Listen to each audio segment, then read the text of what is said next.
Vienna, 1907.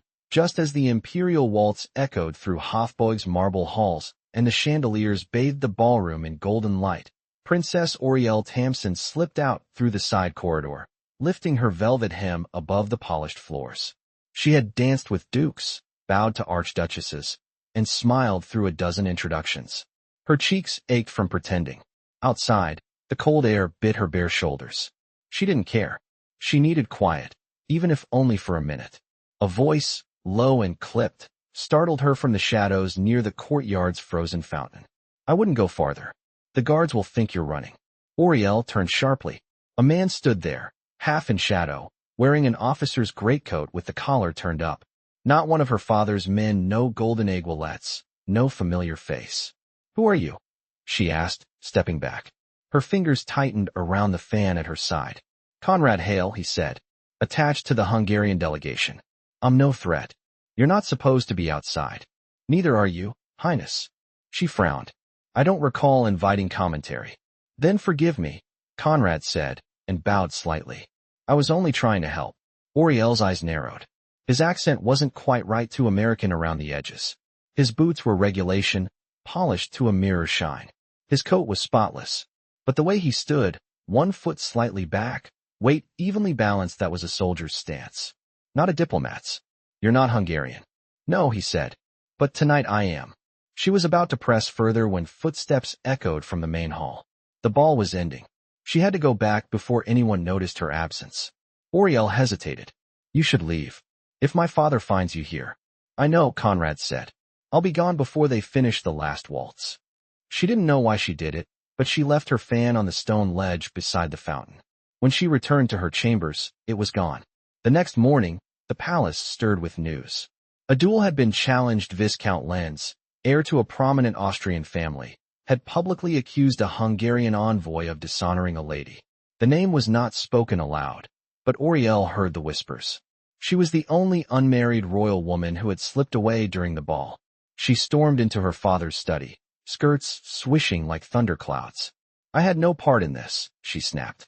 Emperor Leopold IV looked up from his correspondence. "I know, but the Viscount believes he's protecting your honor." "From what? A conversation?" Her father didn't answer. His lined face was unreadable. "Who is the Hungarian envoy?" "I don't believe you've met." "I want to speak to him." That would only feed the fire. She left without permission and made her way to the eastern wing, where the guests of the Hungarian delegation were housed. She didn't knock on the guarded doors. She slipped through the servants' passage and found the room herself. Konrad had just finished binding his wrist with linen. A dueling pistol lay on the table beside him. "You're not Hungarian," she said again. "No. You're not even a proper envoy." "No." "Then who are you?" He looked at her, calm and steady. "I'm the son of a textile merchant from Boston. My father fought in Cuba. I studied at West Point. And 2 years ago, I was assigned to observe the Austro-Hungarian military as part of a discreet diplomatic exchange. Until last night, I was doing very well at staying invisible." Orielle stared at him. "You're a spy. I prefer the term observer. And now you're going to duel Viscount Lenz because I left a fan." "You shouldn't have done that," he said quietly. "They think it means something." "It doesn't," she said, then hesitated. "Or maybe it does." Konrad looked at her hands. They were trembling slightly. "You should go," he said. "I'm not leaving." He stepped closer, stopping just short of touching her. "You're a princess. I'm no one. This ends badly. It hasn't ended yet." His jaw tightened, but he didn't look away. "I'll make sure no one gets hurt," he said. "No," she said. "You'll win." The duel took place at dawn, in the hunting gardens outside the palace walls. Snow crunched under boots. A doctor stood waiting, arms crossed. Witnesses from both sides watched in silence. Orielle stood hidden behind a cypress hedge, breath misting in the cold. Konrad bowed slightly to the Viscount. No words were exchanged. The pistols were loaded. 10 paces. Turn. The shots rang out like ice cracking on the Danube. Viscount Lenz dropped his weapon and crumpled onto the snow. A clean shot through the shoulder. Non-fatal. Konrad lowered his pistol and stood still. His eyes flicked once toward the trees. Later, Orielle found him by the stables, rapping his knuckles where the recoil had bruised them. "You didn't kill him. I told you I wouldn't." "You could have." "I didn't want to." "You're leaving." "It wasn't a question." "I have to." The duel broke protocol. My cover's gone. Orielle looked at him, chin high. Take me with you. He blinked. You don't mean that. I do. You'd be hunted. Disowned. You'd lose everything. She reached up and touched his hand just once, fingertips against bruised skin. I already lost everything the day I was born into a cage. Konrad stared at her. Orielle? Don't say no. I'm not. She exhaled. Relief flickered across her face. There's a train, he said slowly. Eastbound. Leaves at midnight. I can get papers. But if you come with me, there's no turning back. I don't want to turn back. He nodded. She turned to go, then paused. Where's something forgettable? She said over her shoulder. You stand out. Konrad laughed softly. So do you. That night, the palace prepared for another banquet. Orielle slipped past her chambermaid, past the guards, past the marble halls that had held her like iron. Konrad waited at the edge of the city, coat collar raised, a single lantern in his hand. She ran to him. They boarded the train just before the last whistle blew. The train wound eastward through the Carpathians beneath a sky the color of pewter. Steam curled along the windows, blurring the forests and scattered steeples beyond. Inside the third-class compartment, Orielle sat beside Konrad on a wooden bench, her gloved hands folded tightly in her lap. The thick wool coat, she wore a borrowed garment 2 sizes too large draped awkwardly across her shoulders. She said nothing for hours. He didn't press her. By the time they reached the outskirts of Debrecen, the silence had loosened. She leaned forward, elbows on knees, and spoke low enough that no one else could hear. Do you know what they'll say about me? Konrad didn't look at her. They'll say whatever suits their pride best. A pause. Then she asked, where are we going? To a place small enough not to ask questions. My contact in Arad can help us cross into Transylvania. Beyond that, I don't know yet. She tilted her head slightly, watching the blur of land rush past the window. I've never not known what comes next. Konrad finally turned toward her. You've also never had a choice. Her eyes met his, steady. And now that I do. He reached up and adjusted the scarf around her neck, careful not to touch her skin. Now you can decide. They changed trains near dusk, boarding a cattle car refitted for passengers. The air inside smelled of straw and iron. A Roma family huddled in the far corner, quiet and watchful. Orielle kept her gaze low, her ankles crossed, posture still as marble. Outside, the snow had melted into slush. They passed vineyards stripped bare for winter, stone cottages with smoke curling from chimneys, and fields where horses stood tethered in the open.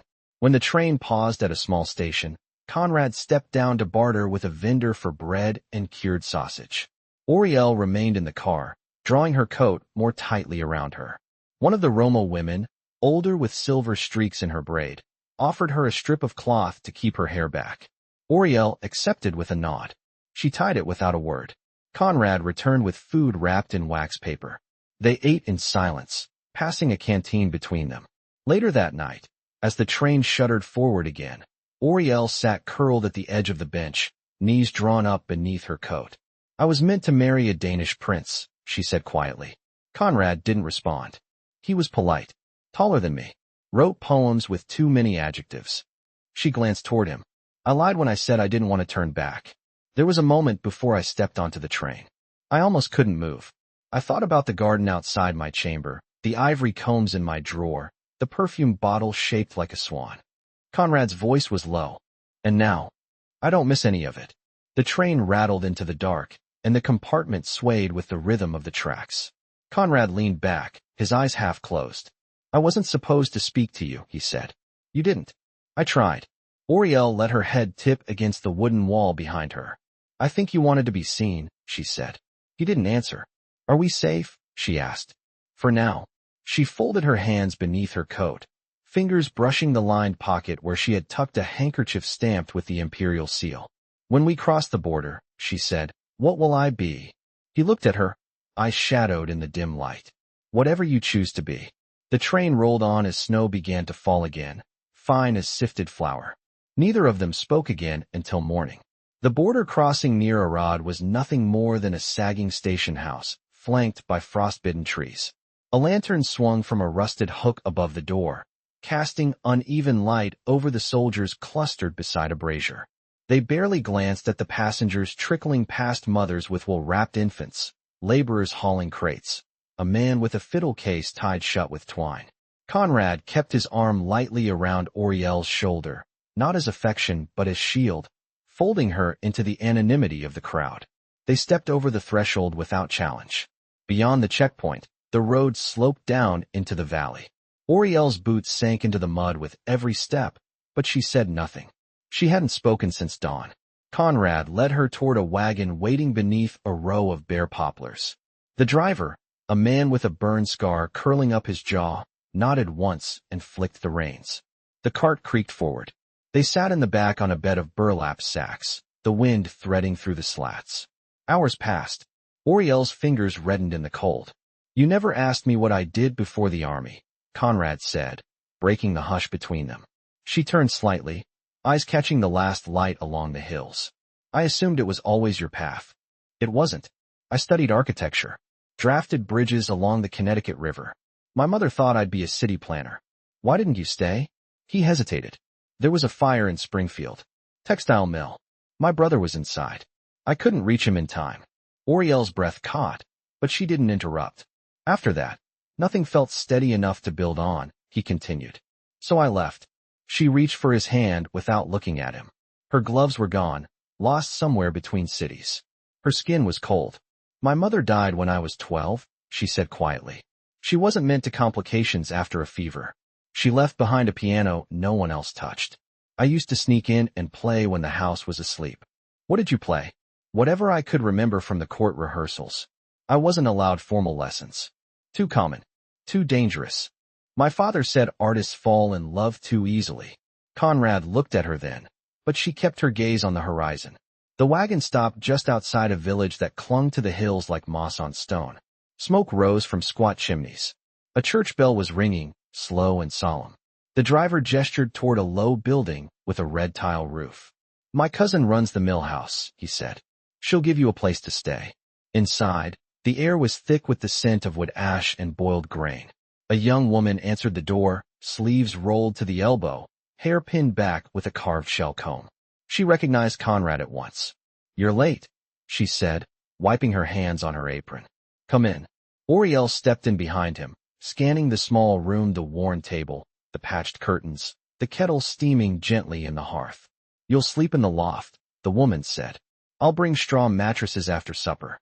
Konrad nodded. "Thank you, Mirella." Orielle followed him up the ladder into the narrow attic space. The window was a single pane of bubbled glass, rimmed in frost. 2 blankets lay folded at the foot of the platform. She waited until they were alone before speaking again. "You've known her long?" "We trained together years ago in Trieste. She's been living here under a false name since the Hungarian rebellion." Orielle settled against the wall, drawing the blanket around her shoulders. "So she's hiding too." He sat across from her, his back against the beam. "Everyone here is hiding from something." The wind outside picked up, rattling the eaves. "Does it ever wear off?" she asked. "The fear?" "No. The feeling that you might never belong anywhere again." He didn't answer right away. Then, softly, "Maybe it changes. Stops being fear. Becomes freedom." She studied him in the dim light, his profile drawn in quiet lines. "Do you think we made a mistake?" Konrad reached across the space between them and placed his hand over hers. "No," he said, "but I think we can't stop now." She nodded slowly. "I don't want to be something remembered in shame," she whispered. "You won't be. Then what will I be?" He leaned closer, voice low against the hush of the attic. "Mine." Orielle's breath trembled just once. And then she kissed him carefully, as though measuring the weight of the world they had both left behind. Outside, the bells had stopped. The night settled in, thick and whole. In the thawing light of early spring, the village stirred from winter's hush. Chickens picked at thawed earth, smoke curled in thinner ribbons from chimneys, and children returned to the shallow stream that ran behind the mill house, tossing pebbles and shouting in dialects Orielle couldn't follow. She watched them from the loft's narrow window, knees tucked beneath her skirt, her hair braided down her back in a style Mirella had shown her with quick, deft fingers. Konrad stood in the yard below, splitting firewood. His coat was gone, sleeves rolled up to the elbow. With each swing of the axe, his breath misted briefly, then vanished. Orielle hadn't spoken to him since the kiss, not out of hesitation, but because the silence between them had shifted. It no longer held distance, only the weight of a choice made and carried together. That evening, Mirela brought in a parcel wrapped in oilcloth. "There's word from the south," she said, setting it on the table with a glance toward Konrad. "A rider from the Black Valley brought it in. He'll wait until sundown." Konrad unwrapped the cloth. Inside was a folded map, a wax-sealed letter, and a strip of cloth dyed with a crest neither Orielle nor Mirela recognized. Orielle leaned closer. "Is that your contact?" Konrad shook his head. "It's from someone else. Someone who knew we were here." Mirela's brow furrowed. "Then you need to leave." Konrad nodded once. "Tonight." Orielle didn't ask where they would go next. Instead, she helped carry water from the well, her boots sinking into the soft ground. She had begun to understand how to move among the villagers without drawing attention, when to speak and when to listen. It was a different kind of court, one ruled by grain weight and weather, not titles. Later, as the sun dipped low, she packed what little she had gathered. The linen shift Mirela had sewn for her, a book of psalms in Hungarian, and a brooch she'd found tucked beneath the attic floorboards. She pinned it beneath her shawl without comment. They left by foot, crossing fields that still held patches of snow beneath the hedgerows. Mirela handed Konrad a paper-wrapped bundle of barley cakes and dried apples. "You'll need to reach the river by dusk tomorrow," she said. "There's a barge there, headed east. It won't wait." Orielle took her hand. "If we ever return." "Don't," Mirela said gently. "You've already given me enough." They walked until the village lights vanished behind them. Orielle didn't ask where they were going. She trusted his silence more than any answer. At a ridge overlooking the valley, they stopped to rest. The stars had begun to emerge, thin and scattered across the sky. Konrad sat on a fallen branch, folding the map carefully before tucking it into his coat. Orielle stood beside him, arms crossed against the wind. "I didn't expect to feel steady," she said. "Not like this." "You're not afraid?" "I am. But I know what the fear is for now. It tells me I'm alive." He looked up at her, expression unreadable in the half-light. "You asked me once if I thought we'd made a mistake," she said. I didn't answer. Konrad waited. "I think you were wrong," she continued. "We didn't make a mistake. We made a beginning." He stood and reached for her hand. She let him take it. They found shelter in a wayside chapel, long abandoned, its roof patched with tin and moss. Inside, broken pews leaned at odd angles, and the altar was little more than a stone slab. But it was dry, and the wind couldn't reach them. Orielle lit the stub of a candle she'd found in her satchel. The flame flickered across the carved wood of the wall behind them, saints whose names she didn't know, their faces faded by time and smoke. Konrad removed his coat and placed it across the floor for her to sit on. "I used to think love was something I'd only understand from a distance," she said. "Like the waltzes I watched, but never joined." He crouched beside her, his voice low. "I never thought it would be allowed for me at all." She reached up and touched his face, her fingers tracing the line of his jaw. "Then maybe that's what makes it real." Outside, the wind shifted, carrying with it the scent of thawed fields and distant rivers. Orielle pulled the coat tighter around them both and rested her head against his shoulder. "We'll keep moving," she said, eyes half closed, "until we find a place that doesn't ask who I was." He pressed his lips to her forehead, still and sure. "Or who I was sent to watch." And for the first time in their flight, sleep came without ache.